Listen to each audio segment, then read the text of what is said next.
Welcome to the Airline Weekly Lounge. I'm your host, Edward Russell, and I'm joined by my co-host, Jay Shabbat. This week, I spoke to Norse Atlantic President Charles Duncan about the airline's prospects a year after launch. Jay and I are going to discuss a little bit about that conversation before we kick off the interview. Jay, what'd you think? Yeah, great interview, Ned, and I'm sure you'll agree, our listeners. So Norse Atlantic is doing transatlantic flights, and they started. When did they start up, Ned? Has it been June 2022? So they're just over a year old. So they're just young and getting started. And as you'll hear in the interview, it sounds like this summer is performing rather well for them. They're doing rather well, making money this summer. So good start. Is it tough? It's a tough business model. They're going to have to ultimately make money in more than just the summer. And as as he explains in the interview, they're really focused on mitigating wintertime losses, which is going to be their biggest I hurdle. believe the line was they spend 9 months out of the year planning for winter. Right. Yeah, great line. So it's a good time to be running an airline across the Atlantic right now. So we'll see if they're able to translate that into full year profits. Absolutely. What really struck me is Charles is very optimistic about the prospects for Norse Atlantic. Of course, that's his job to be optimistic, but he also has a realistic tint. Like Jay said, they're making money this summer, and the goal is break even in the second half of 2023. We'll be watching close here at Airline Weekly to see if they do that, but he's definitely bringing some seasonal prowess to their network. You're going to see Norse Atlantic fly a lot more Europe to warm weather destinations this winter than they did last year. They just announced Paris and Berlin to Miami, and this is on Tuesday. So it's interesting. We'll be watching them, but like Jay said, it's a tough business, and the cards are stacked against them. We'll see how they do, and it's going to be fun to watch. Anyway, Yeah, Jay, thank sure. you, and listeners, here's the interview. Hello. Today I'm joined by Charles Duncan, the president of Norse Atlantic Airways. He's got a storied career in the airline industry, formerly of WestJet, United, and Continental. Charles, how are you doing today? Hey, Ned, I'm doing great and really fun to be on the show with you today. Thanks for having me. Yeah, it's quite the pleasure. We've been watching Norse for a while here at Airline Weekly. I know that you know the comparisons to Norwegian Air's international operation well. We can debate whether or not the Norse is that at a later point, but we're not here to talk about that too much today. Norse celebrated its 1-year anniversary in June. You've been flying. How I know that you haven't been there for that full year, but how are things going? How was that first year? Well, things are going great, and it's funny. I'm actually wearing a polo shirt. I know the listeners can't see this. Actually, we made these for the first anniversary. So I'm actually wearing.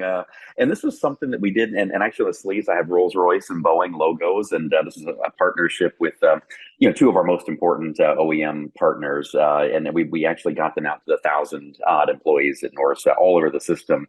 And it's something that, like many things I've done at Norse, I actually kind of ripped off this idea from my Continental days, where we had T-shirts that were sponsored by Boeing, and really kind of built a lot of pride with the workforce around just having some logo gear and being able to show off at home and around town who they work for. And so we did. We had a big celebration. And what's been great about June, the company took a year to get formed, and then a first year of flying.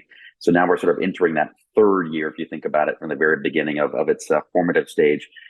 We're making money today, and we did in June. And our CFO would probably not be happy with me saying that. And there's some accounting adjustments and IFRS rules around lease accounting and so forth. But we're making money, and so there's a real positivity and a spring in our team's step. As a result of that, and it's just a really good time at Norse, and the other piece, and I'm happy we can maybe even pivot to that at some point. But I've actually turned at least half of my mind to the winter, or even more of that, because the summer will be over soon, and our ops teams are really busy and challenged and focused on executing the summer operation. But we know the cold winter is not that far away. Absolutely. And I want to get into winter in a few minutes, because that is definitely a big part of the transatlantic. But let's stick with summer at the moment. You've launched a number of new routes. Los Angeles, Yeah. San Francisco have come on from London. Rome, New York has come online. You described recently big, thick routes are flying this summer. Yeah. How's it going? How's summer looking? You said you're making money, so hopefully well. Yeah, But it is really going fantastic. Look, I mean, I think that there is just a tremendous amount of demand for the North Atlantic. There was last year, but last year the U.S. rules for testing came off, I think, in mid-June. I forget the exact date, but it did have some impact on demand. So it's the first year without restrictions both ways. Flights are full. Demand is strong. Yeah, I mean, we're doing really well. I mean, so I think financial results are there, and I mean, for us, it's really about we've gone from flying more or less in that first year a 2 or 3 airplane schedule to now a 9 airplane schedule with a spare held back. So that's that tripling of activity has definitely required a lot of effort for our team. Our ops control center in Norway, our largest station in Gatwick, just everything from check-in queues to catering numbers to standby crew. I mean, all of these sorts of things are being put to the test, and the team are succeeding with flying colors. In fact, for June we had 100% completion, and through July as well. So I'm knocking on some real wood here as I speak, but we're completing our flights. We're performing well. Load factors, our June load factor was at 83%. July will be 5 points higher, so we probably won't quite hit 90, but I mean, high 80s. I've got to say, it's very important for a low cost carrier. High load factors, filling your planes is. It is.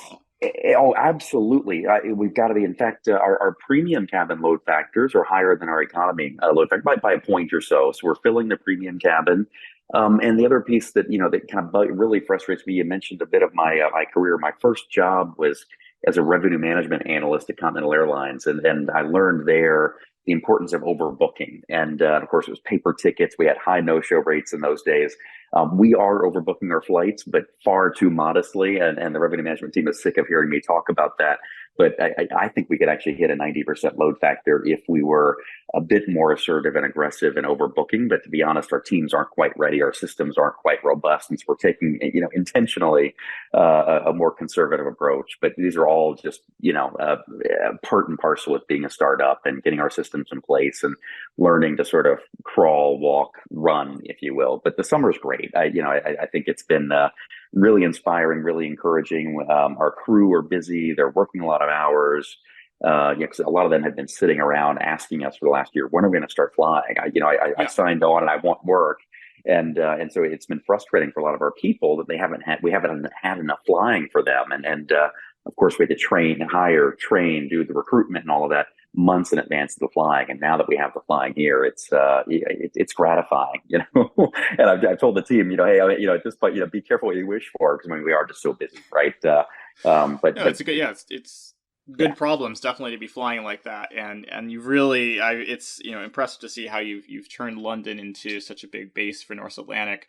I mean, right now you've got, is it 5 aircraft are based in London? 5 of the 9, or five and the spare. So we actually, and part of this, we have 2 AOCs, 2 certificates, and 6 of the 10 aircraft are on the UK certificate, if you will, and in fact, we needed the spare. We got a little bit of media coverage over the weekend. We had a lightning strike on one of the aircraft going to Los Angeles, had to do an air return, and we used the spare, and then had to get a fresh crew and whatnot. And this is where, again, it put the team to the test. And our CEO was really happy, and the whole team was, that we were able to complete the flight and not ruin that perfect record here of on completion in the summer. But that was why we kept the spare. And it was actually, for once, we had the spare in the right place. Usually it's never where you want it, right? You have it on paper, but in this instance, it actually was where we needed it. And we had excess crew who were willing to volunteer and come in and complete the flight on behalf of our guests. That's good. We've all had the horror stories where we're sitting in some outstation and airlines like, well, we can get a spare in here, but it's got to fly in from the hub, and right. Like, how long are we going to sit here? But no, that works out well. So I have to ask, you said you're making money, June, July. Are we looking at third quarter profitability at Norse, your first profitable quarter, or? Yes, Too early to say. Full stop. No, I mean, without a doubt, we will be profitable in the third quarter. I mentioned, ripping off some of my learnings from Continental, and one of the things that we did as well, back to Gordon Bethune and Greg Brenneman and the go forward plan. And I know, how well, how closely you follow the industry, but we have what we call the North Star, which is effectively the go forward plan, and it's in the same four categories of a financial plan, a marketing plan, an ops plan, and a people plan. And we share it with all 1,000 employees. We want everyone to know where we're going this year in exactly the same way we did at Continental. And the very first bullet point there in the financial plan is for the second half of this year, July 1 to December 31, that we want to break even and just make a buck. And so as part of that, Q3 has to be profitable, and it will be. And then, again, we can talk about winter in more detail, but if we could break even or just certainly have losses in Q4 that are less than what we make in Q3, we'll call that a success for this year. Absolutely. I mean, they always joke, if you can't turn money, make a profit over the North Atlantic during the summer, you probably aren't doing something. You're probably doing something wrong. So I would hope that the Q3 profits are quite large. But of course, the question will be, I mean, on everyone's mind is what demand is going to look like in the fourth quarter, because we don't necessarily know what's going to happen across the board after Labor Day. But absolutely, far, the trends for us in September look really good. October is, and we don't have a whole lot of data to rely on, but it is soft, but you sort of expect that seasonally, and then we're beginning to see some booking growth, for November and especially December. It's looking good, but anyway, we can talk about that as well. Good. Yeah. Well, I want to take a quick break, and then let's talk about that winter quarter and what you guys are doing there. Okay.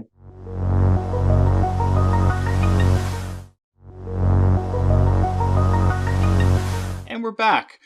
Speaking today with my guest Charles Duncan, president of Norse Atlantic, and let's dive into the winter. That's always been the challenge across the North Atlantic for really any airline based in the Nordic part of the northern part of the hemisphere, is turning a profit in the winter. We've seen airlines struggle with it. Norwegian Air, as it lost money, now they're flexing. Play, Iceland Air. What is your strategy? What is Norse's strategy to get through the winter? Maybe not turn a big profit, but at least get through the winter. Yeah, well, listen, then for us, just breaking even in the winter would be, I'll call a success. And certainly if we can make a few bucks and be in the black, so much the better. The first thing that we're doing is we've reoriented our network. And in winter one, we couldn't fly a full network and the full fleet. We didn't have traffic rights set up. There was a lot of complexity that hamstrung us, but we were doing way too much what I call cold to cold flying. And the best examples of this are Berlin JFK and Oslo JFK. So we're not going to be flying those markets this winter. And instead, we're going to be pivoting and shifting the network to warmer destinations where people in colder climates want to go. And so that'll mean a lot more Florida. And in fact, I think as we record this, and as your listeners are, hear this, it will have been released. But we're announcing today even additional flights into Miami, from Europe. So from Paris, Miami, as well as Berlin to Miami. And a few months ago, we announced a shift from Fort Lauderdale to Miami, which is part of what you mentioned in the first segment around just bigger, thicker markets. We want to be in primary airports with name recognition, and so forth. So we're going to really build up Miami, but not only Miami, Orlando, I think of Los Angeles, and we've already announced service from Gatwick to Barbados and Jamaica for this winter. And, these are, big, thick markets. We think that, you have a traditional tour operator, type of package tour presence, but also VFR, to Barbados and Jamaica, visiting friends and relatives. So, there are lots of Jamaicans who live in the UK or Jamaicans with family in the UK and, travel back and forth. And so we think the low cost model and what we bring, it can really work and be attractive, for that market, as well. So, and we also have announced, and actually our strongest booked market, I think this winter is Bangkok to Oslo. So we're doing that. In fact, we're going to be adding a third weekly frequency in that market. It's at 2 right now in the winter, a third weekly for the peak periods at Christmas and Easter and so forth. So, so a big part of the winter strategy is less cold to cold. And to be honest, I learned this when I was in Canada, where when you look at the Canadian airline network, certainly WestJet is this way, Air Canada as well. The networks are very east-west there in the summer, and then pivot very largely to be north-south, do the same sort of thing in the winter months. And so we want to fly where people want to go, and then in the winter they want to go to a warmer place. So it's a work in progress for us. But exciting and like I said, I mean, I'm spending a ton of time on it. In fact, when I met our CEO and founder, about 9 months ago now or so, about the possibility of joining Norse, I told him that, again, exactly as you said, it's easy to make money in the summer in the North Atlantic. You can lose it all in the winter. And the way I'd sort of put it to my team is we should be spending 9 months out of 12 thinking about and planning the winter operation and business, because again, the summer will sort of solve itself, but the winter is where we're going to make or break the business model. So we're big subscribers to that school of thought. And that's great. That's what we hope to see from airlines, is pivot based on the seasonal demand and traffic that you've got. And last year, I mean, we had some bets going whether Norse was going to make it through the winter, because there was some sort of last minute schedule changes to cut some of those cold to cold routes and just reduce flying, lease out some aircraft to other operators to bring in revenue. Sure. But it sounds like this winter schedule, like you said, it really hits on those markets that people want to fly to in the winter. I was pulling up some DO data, and you've got Montego Bay, Kingston, you mentioned Barbados, Bangkok impressively is going up. So that's that sounds much more attuned to the winter market. Yeah, and look, not everything we fly is going to be right or a success. And I think to a Jude Bricker or Tom Doxey talked about this in their route planning decisions. So not everything we select is going to be a winner necessarily, but this is sort of at least the logic we're pointing towards. And we've had really good success in South Florida, Fort Lauderdale, and even we think it'll be better in Miami. Orlando is doing really well out of Gatwick. And it's interesting there too, where when you look at European origin markets, the UK is biggest to Orlando. The other markets go to Miami and South Florida more. And we've been engaging with cruise lines as well about generating both winter demand from Europe to South Florida, but then also in the summer months, back the other way, Americans going to Europe, to Barcelona and Rome and so forth. Are markets we're thinking about for next summer, and even cruise ships from Oslo, and there's been some interesting shifts in ports of call as Russia has closed. So anyway, just the cruise business is an interesting one. I mean, there's a lot of just lots of possibility for us. Yeah. I mean, it sounds like it, especially tying in with that tourism angle in a lot of those markets. Like, of course, you're going to have the VFR traffic to Jamaica and Barbados from the UK, but tying in with cruise or destinations and stuff could really probably add a nice layer of business on top of that VFR market and those, to those winter routes, especially as you're looking to fill your planes.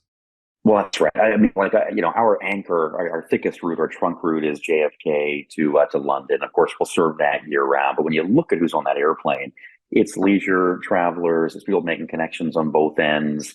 It is business travelers as well, but they're business travelers who are not on an expense account, who are paying their own way, and who find great value in what we offer. And so, in a Jamaica, in a Barbados, we think they can perform. I mean, yes, it's tropical, but sort of in a similar way. Just various types of demographics and passenger types and purpose of journey, and so forth. And that's exciting for us. And, and you mentioned, and again, I just joined kind of midwinter last year, but you mentioned charter flights and things as well. And we have done quite a bit of charter activity, and we do get requests, even now from time to time. And so we are out. I mean, ultimately, we don't really care if we can make a buck, especially in the winter, we'll go do it. So, and we do, if anyone listening, to this, has a need for a 787 in the winter months, we'll be happy to entertain that, and we did do, I think about roughly 25, maybe 30 individual charter flights this past winter on behalf of other carriers, and they have an AOG event, they have an issue, they call us and our crew, we're happy to step in and perform that. And those can be profitable opportunities for us. So we're, in addition to kind of the regular passenger business, we do look at charter, and then cargo is the other really interesting thing. And that's part of the Miami move. And Oslo is just unbelievable for cargo. The salmon exports coming to the States. In fact, our CEO was on the airplane yesterday from Oslo to JFK, and we were at the maximum takeoff weight because we had, I think, 35 tons of salmon on that aircraft. So it's just unbelievable. The cargo business across the Atlantic it's one of the differentiators for the wide body for us, and then it helps make some markets look better, drive better financial results. So anyway, all three of these are important, but the passenger business is certainly is front and center. Yeah.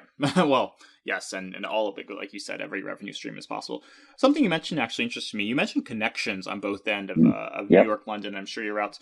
Norse does not fly. You don't fly narrow bodies, so you don't actually offer any connections on either end of that route. So where are these? Are these people doing self connections? Are you guys doing interlines with other airlines, looking at code shares? How are these connections happening? And are you looking to build that business?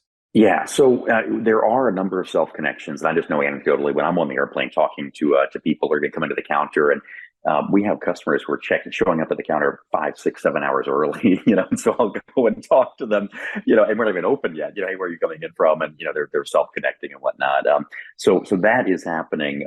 We don't intend at this point to have any formal interlines. We are trying to keep to hew to the model, single fleet type, no connections, no code shares, interlines, just keep it a super simple model, high utilization, low cost, and all of that. But one area that has been really cool is we were partnering with a company called DoHop, and they're based in Iceland, and they do what I'll call virtual interlines. And what they do is essentially take, with the carrier's blessings, 2 separate tickets, effectively self-connecting, but then they present it as a combined itinerary, but then provide travel insurance for the connection.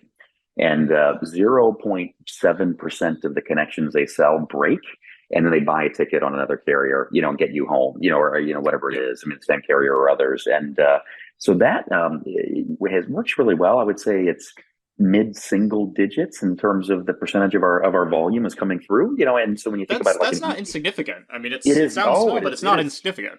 It is welcome. It is very, very welcome business for us. And so when you think about EasyJet, for example, in London Gatwick, I mean, they have, I don't know how many, a few hundred departures a day. And so in the usual sort of hub spoke model, they can stitch together with us really good, compelling connections. And DoHop facilitates that, for us. And it's, so EasyJet's our largest partner in this sense, but we even have gotten Thai Vietjet, is driving connections in Bangkok through this same system, DoHop. So we are getting what I'll call, self-connecting or virtual interlines or whatever you want to call it. But the beauty for us is it comes at the same yield, no higher cost. The passenger does have to kind of claim and recheck the bag. But they have the assurance they'll make the connection, and if for whatever reason the first flight's late and they miss the second flight, they will get to their destination, which I think is probably the biggest thing people worry about, honestly. So yeah, absolutely. I mean, I had the joy of misconnecting with my family going through Europe last summer on a not self-connecting, but it's sure. A pain even then. It's nice to have some assurance to make sure that it is that's gear covered. So before we wrap up, I do want to ask about growth opportunities. Norse has 5 787s coming back to them next year. I know we're still looking at winter, and they've still got many months ahead. But what kind of are we looking at more growth next summer, 2024, with those extra planes, or what's the thought process around that at this point? Well, full stop. Yes, there's more growth coming, and it's sort of funny. It's 50% growth. I mean, you say now 3 of those airplanes are Dash 8s, so it's a little bit less than 50% when you factor in the seat density difference.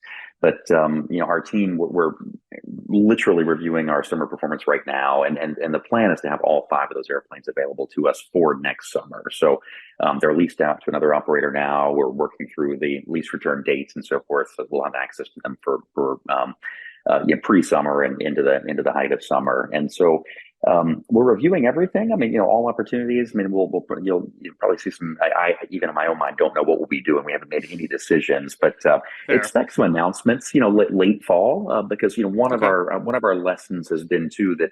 And we've been working at this, and then you kind of alluded to what last fall's performance, where we want to announce markets for sale as far in advance as possible. And so we have markets right now. We do have some of what we're calling our no-brainers. Our summer 2024 schedule is already on sale in some markets. So JFK Gatwick, you can book right now for next summer because we know we're going to be there and we're generating some business. And so we've got more markets to review, but everything we're flying this summer has been so strong. We'll certainly be repeating. I can't imagine making any changes, with the exception of the Fort Lauderdale to Miami move and things like that. And then Right. And we're engaging in discussions with airports, and some of the flying I think will be connecting existing dots, and then we'll probably have, we don't want to get spread too thin, but I can't imagine, adding, I don't know, at least a couple more, destinations there just to help deploy the whole fleet of 15, and then we'll quickly turn our minds to how do we actually profitably or to break even level fly the winter, right? Because as a theme here, not concerned about the summer opportunities, but we certainly need to be mindful of the challenges of 15 airplanes in the winter months and how to at least break even with those. No, definitely. Then that will be the challenge for you next year, I'm sure, as you get closer to that. But we look forward to seeing what Norse is going to do. We'll look forward to watching your performance this year. Hopefully you achieve that break even in the second half, and seeing what comes next year from Norse. That's great. Hey, thank you so much, Ned. Really enjoyed this. Charles, pleasure. And listeners, feel free to check out airlineweekly.com, and we'll link to Charles' info there. And thanks again.